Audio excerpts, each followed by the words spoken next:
सारथी। CM Dhami ने लगातार हो रही बारिश पर अफसरों को किया है अलर्ट। ट्वीट करके लोगों से भी सतर्कता बनाए रखने की अपील।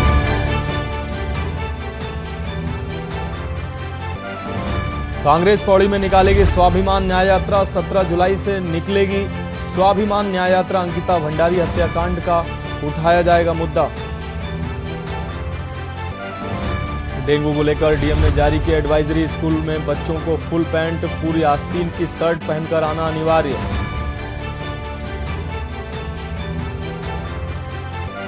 देवभूमि में 264 करोड़ रुपए से सुधरेगी 64 पुलों की सेहत। एचपीसी की बैठक में मिली मंजूरी। शिक्षक भर्ती मामले में सुप्रीम कोर्ट पहुंची सरकार। नियमावली में संशोधन की तैयारी में जुटी सरकार।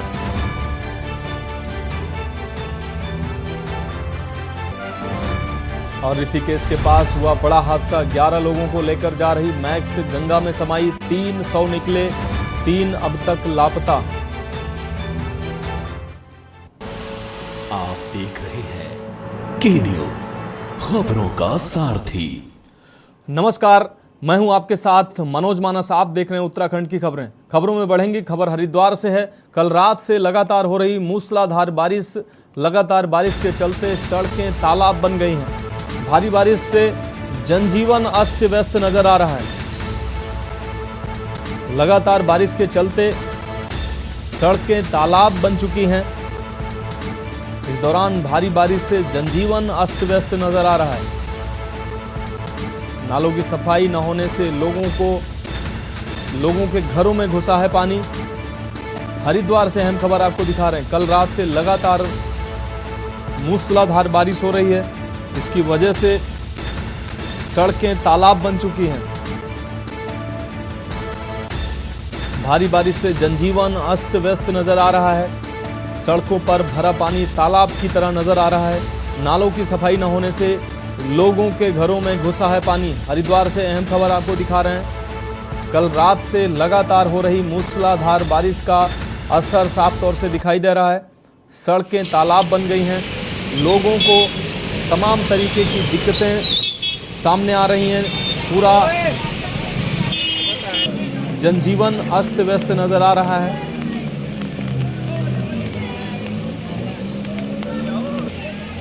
नालों की पर्याप्त सफाई न होने से पानी की निकासी सुचारू रूप से नहीं हो पा रही, जिस वजह से पानी सड़कों पर भरा नज़र आ रहा है और सड़कें तालाब का रूप ले चुकी हैं। लगातार जिस तरीके से कल से लगातार बारिश हो रही है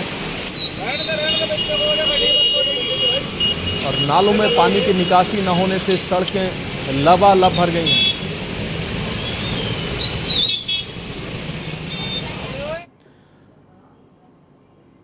अगली खबर खानपुर से है, जहां विधानसभा पर एक और 4 बार के विधायक प्रणव सिंह चैंपियन को शिकस्त देकर उमेश कुमार ने अपना वर्चस्व कायम किया था। वहीं उसे तोड़ने के लिए जेसीपी पार्टी की अध्यक्ष भावना पांडे खानपुर विधानसभा पहुंची और लंढोरा क्षेत्र के आपको बता दें गाधा रोना गांव के लोगों की समस्याओं को सुलझाने का वायदा कर सड़क निर्माण को जल्द पूरा करने की बात कही। वहीं ग्रामीणों का कहना है कि वर्तमान विधायक उमेश कुमार ने उनके साथ बहुत बड़ा धोखा किया है। सिर्फ वोट हासिल किया है, उसके बाद उन्होंने उनकी किसी भी समस्या को जानने का प्रयास नहीं किया है।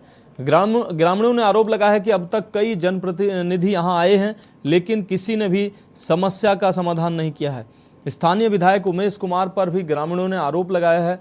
उन्होंने कहा है कि गाँव की जनता को उमेश कुमार ने ठगा है। वोट लेने के बाद वह दोबारा गांव वालों की सुध लेने नहीं आए हैं। ग्रामीणों ने साफ तौर पर कहा है कि इस बार वोट उसे ही दिया जाएगा जो पहले गांव की समस्या का समाधान करेगा।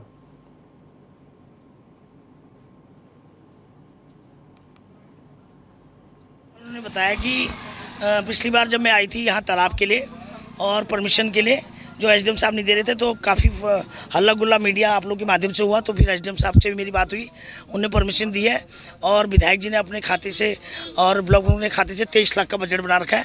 उसके बाद अभी मुझे पता चला कि उसके बाद मैंने इनके एक्शन से आरिफ मोहम्मद खान से बात किया, भाई मेन रोड से लेके बालाजी मंदिर तक एस्टीमेट बनाओ और ये सड़क पक्की होनी चाहिए, 35 वर्ष हो गए।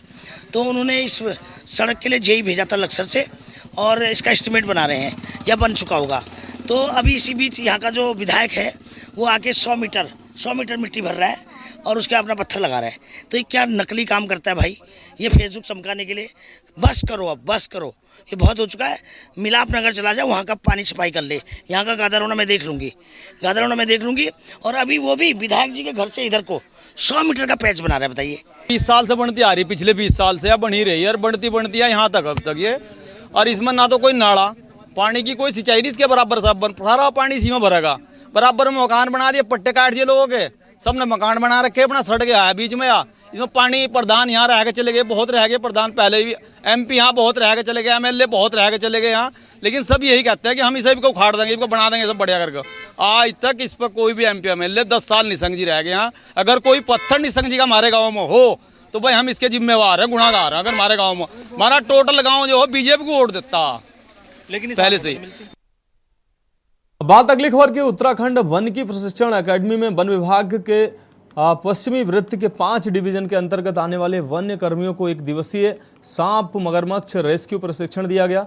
इस मौके पर मास्टर ट्रेनर द्वारा सांपों की प्रजातियों और उन्हें पकड़ने की तकनीकी बताने के साथ उनके सवालों के जवाब देकर जिज्ञासा शांत की गई। इस मौके पर सुशीला तिवारी अस्पताल के चिकित्सक डॉक्टर परमजीत सिंह ने सांप के काटने के बाद किस तरह का उपचार दिया जाए और क्या उपाय करने चाहिए इस संबंध में विस्तार से जानकारी दी। मौके पर उपस्थित तराई पूर्वी वन विभाग के DFO संदीप कुमार ने बताया कि विभाग के इन कर्मियों द्वारा पिछले साल 2000 से ज़्यादा सांप और 50 से ज़्यादा मगरमच्छ रेस्क्यू किए गए। वहीं वन कर्मियों को आधुनिक संयंत्रों की जानकारी के साथ उन्हें हाईटेक बनाने के प्रयास किए जा रहे हैं ताकि प्रोफेशनल तरीके से वन्य जीवों को रेस्क्यू किया जा सके।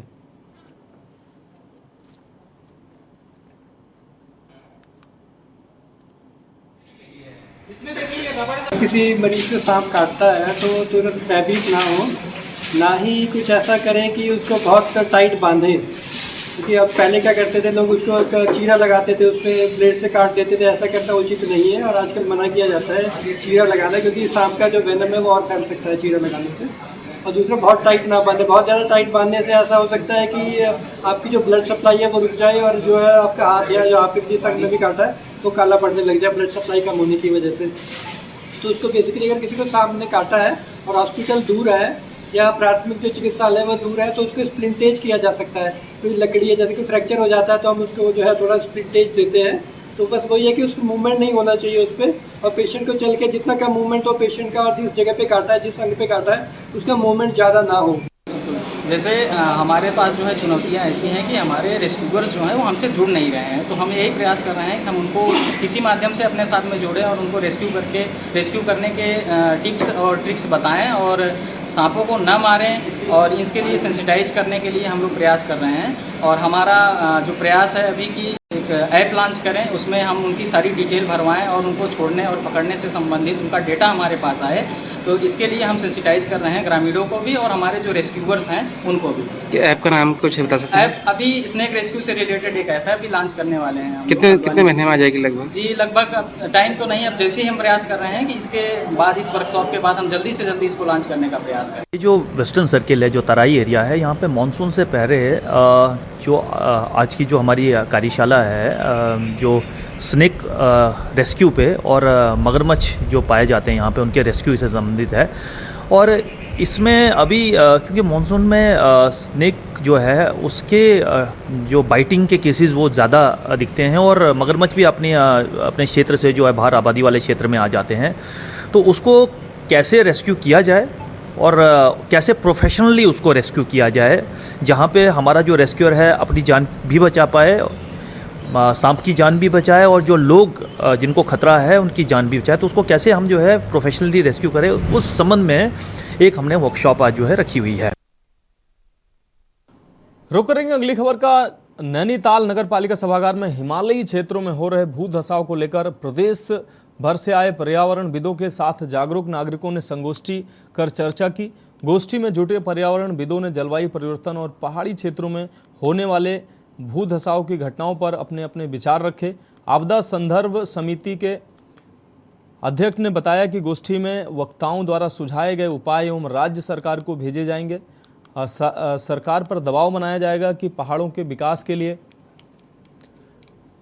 ठोस रूपरेखा बनाई जाए। के जो प्रभावित हैं आज भी अपनी मांगों को लेकर के, अपनी समस्याओं को लेकर के आंदोलनरत हैं, तो उस सवाल के बहाने हिमालय में जो विकास का ढांचा खड़ा हो रहा है, और ख़ास तौर पर हम देख रहे हैं जहाँ नैनीताल में हम बैठे हैं, यहाँ भी बनिया लाला वाला जो किस्सा है जहाँ भूस्खलन हो रहा है, तो इन सब सवालों पर बातचीत के लिए यहाँ नैनीताल पीपुल्स फोरम ने ये गोष्ठी का आयोजन किया।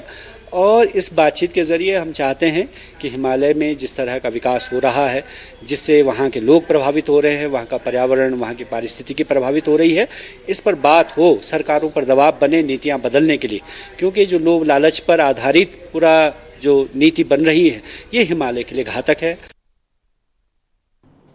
अगली खबर रुड़की से है, जहां अभी कुछ माह पहले ही रुड़की के रेलवे स्टेशन के पास रेलवे लाइन के नीचे पाडली तेलीवाला गांव को जाने वाले मार्ग के लिए अंडरपास का निर्माण सांसद निधि के माध्यम से कराया गया था। हालांकि अंडरपास बनने से क्षेत्रवासियों को काफ़ी राहत भी मिली थी और कई गांवों को जोड़ने वाले इस मार्ग पर अंडरपास बनने से घंटों रेलवे फाटक पर खड़े होने से ग्रामीणों को छुटकारा भी मिला था। हाल ही में हुई बारिश के बाद अंडरपास की सड़क तालाब में तब्दील हो गई है। पानी भर जाने से ग्रामीणों को काफ़ी परेशानी का सामना करना पड़ रहा है। तस्वीरों में साफ तौर से देखा जा सकता है कि अंडरपास के मार्ग पर पानी भरने से राहगीरों को काफ़ी परेशानी का सामना करना पड़ रहा है। वहीं इस मामले पर सांसद हरिद्वार रमेश पोखरियाल निशंक ने कहा कि उनके संज्ञान में भी ये मामला आया है। रेलवे स्टेशन के पास अंडरपास में पानी भर गया है, जिसका जल्द ही समाधान कराया जाएगा।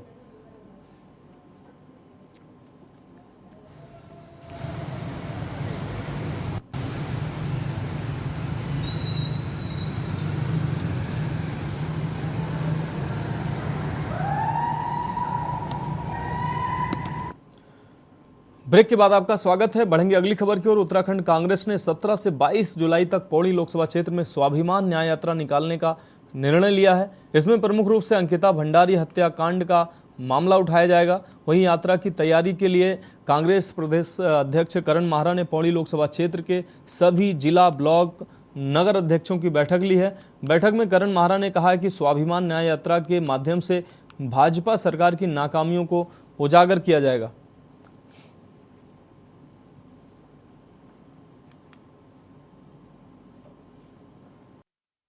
बीजेपी जहां नैरेटिव सेट करने के लिए लैंड जिहाद और लैंड जिहाद के साथ साथ कभी लव जिहाद इत्यादि शब्दों का इस्तेमाल करके लोगों का ध्यान मूल मुद्दों से हटाना चाहता है, हम स्वाभिमान न्याय यात्रा निकाल रहे हैं, जिसमें हम अंकिता के मर्डर केस से लेके और उत्तराखंडियत में उत्तराखंड के लोगों के खून के उबाल के लिए जाने वाले हैं। हमारी उत्तराखंड की बेटी का बलात्कार, हमारी उत्तराखंड की बेटी का चीरहरण, उसकी हत्या और उसमें बीजेपी के कार्यकर्ता पकड़े जाते हैं। इस बात से लोगों का ध्यान भटकाने के लिए बीजेपी लगातार अलग अलग मुद्दे लेके कभी लैंड जिहाद, कभी लव जिहाद लेके आ रही है। बात अगली खबर की। उत्तराखंड का काशीपुर बारिश के चलते तालाब की सख्त शक्ल में अख्तियार हो गया है। आपको बता दें, पूरे शहर में जहां सड़कों पर पानी भरा हुआ है और यातायात व्यवस्था पूरी तरह से चौपट हो चुकी है, तो वहीं यात्रियों को भारी परेशानियों का भी सामना करना पड़ रहा है। शहर के नदी नाले जहां अब उफान पर हैं, पूरी तरह से नाले चौक हो चुके हैं, तो वहीं अब पानी लोगों के घरों में भी घुसने लगा है। जनपद काशीपुर में प्रशासन ने अपनी तैयारियां पूरी कर ली हैं। बाढ़ चौकियों और राहत केंद्र बनाकर कर्मचारियों को तैनात कर दिया गया है और नदी किनारे रह रहे लोगों को अलर्ट पर रहने की हिदायत भी दी गई है। खतरे को देखते हुए लोगों को वहां से हटाने की भी तैयारियां प्रशासन के द्वारा कर ली गई हैं, क्योंकि काशीपुर में बहने वाली ढेला नदी और कोसी नदी पहाड़ी क्षेत्रों से होकर आती है। जैसे जलस्तर बढ़ता है तो वहाँ से पानी छोड़ा जाता है।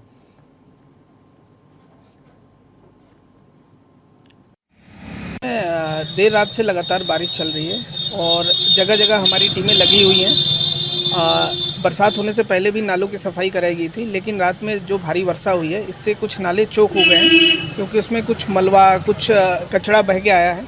तो इसको जगह जगह पे हमारी टीमें लगी हुई हैं। इसमें नगर निगम और राजस्व की टीमें लगी हैं। जहाँ भी ऐसी समस्या आ रही है हमने जेसीबी भी डिप्लॉय कर रखा है और जहाँ भी पानी की निकासी नहीं हो पा रही वहाँ निकासी कराई जा रही है और लोगों को सुरक्षित स्थानों पे पहुँचाया जा रहा है। जो हमारे यहाँ काशीपुर में नदियाँ आती हैं ये सारी ऊपर के क्षेत्रों से आती हैं और ऊपर बैराज बने हुए हैं। तो सबसे पहले हमारी जो टीम है यहाँ की वो लगातार ऊपर की जो टीमें हैं बैराज की उनसे संपर्क में रहते हैं।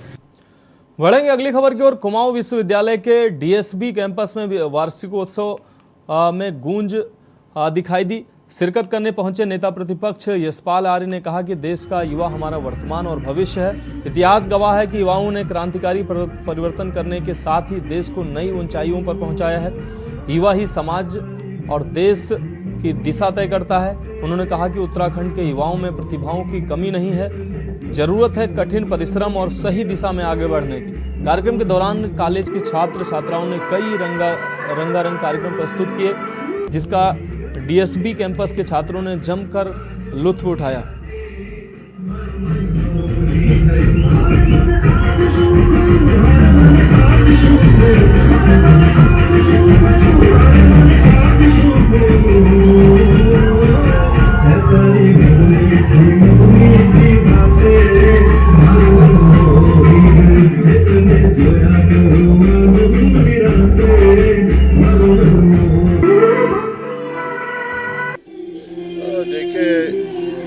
हमारा भविष्य भी है, वर्तमान भी है और हमेशा युवाओं ने क्रांतिकारी परिवर्तन किए हैं, समाज को बदला है, देश को बदला है और आज जरूरत भी है नौजवानों को आगे आने की और एक सही दिशा चुनने की। कठिन हो सकता है, रास्ता कठिन हो सकता है, लेकिन अगर हमारे युवाओं के मन में एक संकल्प है, एक लक्ष्य है, एक गोल है, तो निश्चित रूप से सफलता उनके कदम चूमेगी। और आज मैं यहाँ पर वार्षिक समारोह में आया हूँ तो मुझे यहाँ पर आकर नौजवानों में जो ऊर्जा देखी है, जो उमंग देखा है, जो उत्साह देखा है, बहुत सुखद लगा है। और मेरा मानना है कि उत्तराखंड के युवा हर क्षेत्र में अग्रणी रहे हैं, चाहे राजनीतिक क्षेत्र हो, चाहे विज्ञान के क्षेत्र में हो, चाहे कला के क्षेत्र में हो, चाहे संगीत के क्षेत्र में हो, चाहे स्पोर्ट्स के क्षेत्र में हो। उन्होंने अपनी प्रतिभा को निखार कर देश के नक्शे में अपने को स्थापित किया है।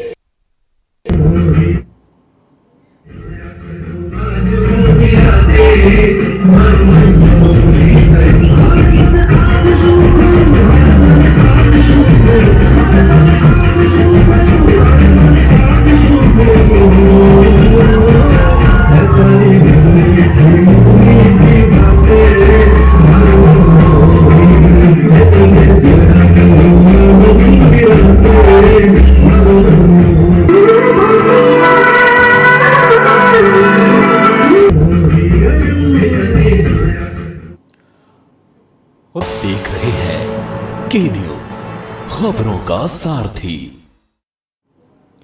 ब्रेक के बाद एक बार फिर से आपका उत्तराखंड की खबरों में स्वागत है। बात करेंगे अगली खबर की। खबर श्रीनगर से है, जहां देवप्रयाग देहरादून राष्ट्रीय राजमार्ग ऑल वेदर रोड पर जगह जगह मलबा और बोल्डर आ जाने से यात्रियों को खासी दिक्कतों का सामना करना पड़ रहा है। वहीं प्रशासन की ओर से मलबे की सफाई के पुख्ता इंतजाम न होने के कारण यात्रियों को भारी दिक्कतों का सामना करना पड़ रहा है। वहीं मार्ग खोलने के लिए यात्रियों को खुद ही बोल्डरों को हटाकर मशक्कत करनी पड़ रही है। यात्रियों का कहना है कि बरसाती सीजन में कोई अनहोनी ना हो, इसको लेकर प्रशासन की ओर से ऑल वेदर यात्रा मार्ग पर जेसीपी के पुख्ता इंतजाम किए जाने चाहिए, ताकि पर्यटकों और आम जन को आने जाने में दिक्कतों का सामना ना करना पड़े।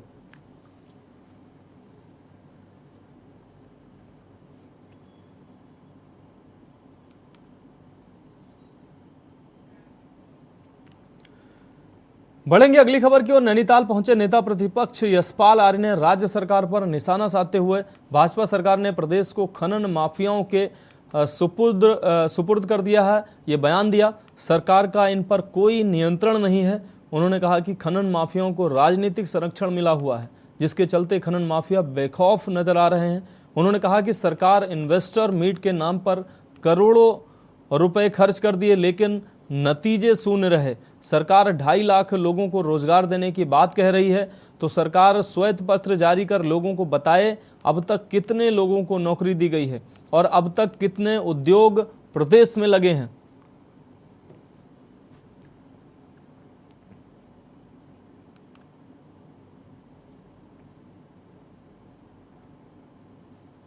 खनन में जिस तरह से खनन माफियाओं को के सुपुर्द कर दिया है प्रदेश को, और नदियां हों चाहे खेत हों बंजर ज़मीन हो, खनन माफिया हर जगह घुसपैठ बनाए चुके हैं और कोई नियंत्रण नहीं है, कोई डर नहीं है।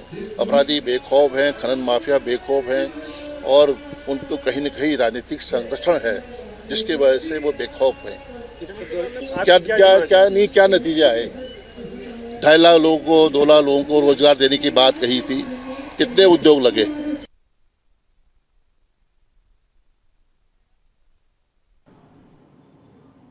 इस बीच देहरादून से अहम खबर आ रही है। आपको बता रहे हैं देहरादून से बड़ी खबर, राजधानी में मौसम विभाग का अलर्ट सामने आया है।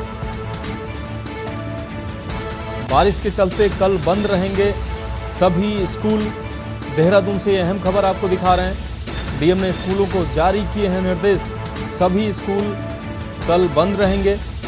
बारिश में 12वीं तक के स्कूल रहेंगे बंद। तो बारिश का अलर्ट जारी होने के बाद डीएम के निर्देश सामने आए हैं। राजधानी में मौसम का अलर्ट जारी हुआ है। बारिश के चलते कल सभी स्कूल बंद रहेंगे। आपको बता दें डीएम ने स्कूलों को जारी किए हैं निर्देश। 1 से लेकर 12वीं तक के सभी स्कूल बारिश की वजह से बंद रहेंगे। देहरादून से अहम खबर आपको दिखा रहे हैं। राजधानी में मौसम विभाग का अलर्ट सामने आया है। इस दौरान बारिश के चलते स्कूलों को बंद रखने के डीएम के द्वारा निर्देश दिए गए हैं। कक्षा 1 से 12वीं तक के सभी स्कूल बारिश की वजह से बंद रहेंगे।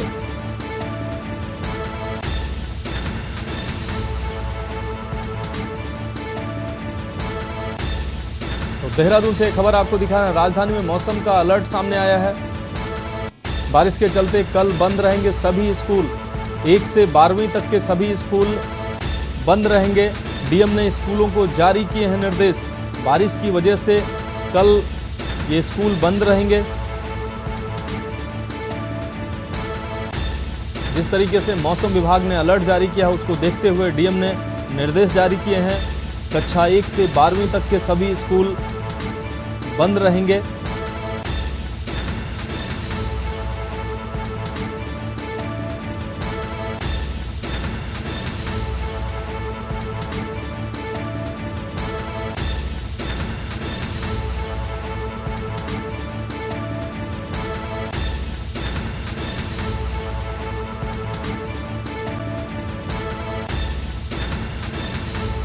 और इसी खबर पर हमारे ब्यूरो चीफ राजेश वर्मा हमारे साथ जुड़ गए हैं। जी राजेश जी, अगर बात की जाए मौसम विभाग ने अलर्ट जारी किया है भारी बारिश का, इस दौरान डीएम के निर्देश भी सामने आए हैं स्कूलों को बंद रखने के, क्या है पूरी खबर? बिल्कुल, देखिए मैं बता दूं कि लगातार जो 3 दिन से भारी बारिश जो है, झमाझम बारिश जो है वो राजधानी देहरादून सहित तमाम जिलों में जो है वो देखने को मिल रही है, जिसकी वजह से जनजीवन जो है इस समय अस्त व्यस्त हो चुका है। और यही वजह है कि जो देहरादून के डीएम है उन्होंने ये आदेश जारी किया है जिसमें कक्षा 1 से लेकर 12वीं तक की कक्षा तक के स्कूल जो है, चाहे वो प्राइवेट स्कूल हो या सरकारी स्कूल हो, गैर सरकारी हो, आंगनवाड़ी हो, सभी केंद्र जो है वो बंद रहेंगे जब तक अंतरिम आदेश नहीं आ जाता। तो ये कहा जा सकता है कि जो मौसम का अलर्ट है, और वहीं सूबे के मुख्यमंत्री पुष्कर सिंह धामी ने भी पूरी निगाह जो है वो आपदा प्रबंधन विभाग की तरफ लगाई हुई है, क्योंकि इस तरह की घटनाएं भी हो रही है, क्योंकि पहाड़ों पर कनेक्टिविटी जो है वो बाधित हुई है। लगातार बारिश और की वजह से लैंडस्लाइड की वजह से जो है रास्ते बंद है, कई सड़कें जो है इस समय बंद है, और यही वजह है कि जो जहां पर ज्यादा से ज्यादा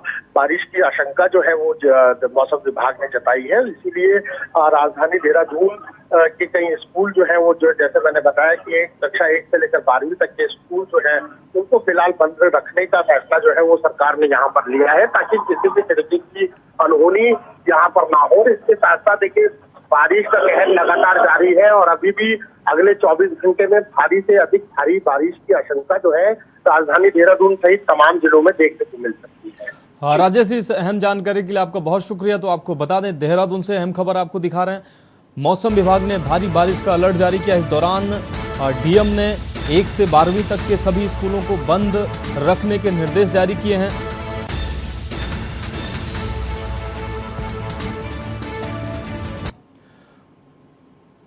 उत्तराखंड की खबरों में अभी के लिए इतना ही। मुझे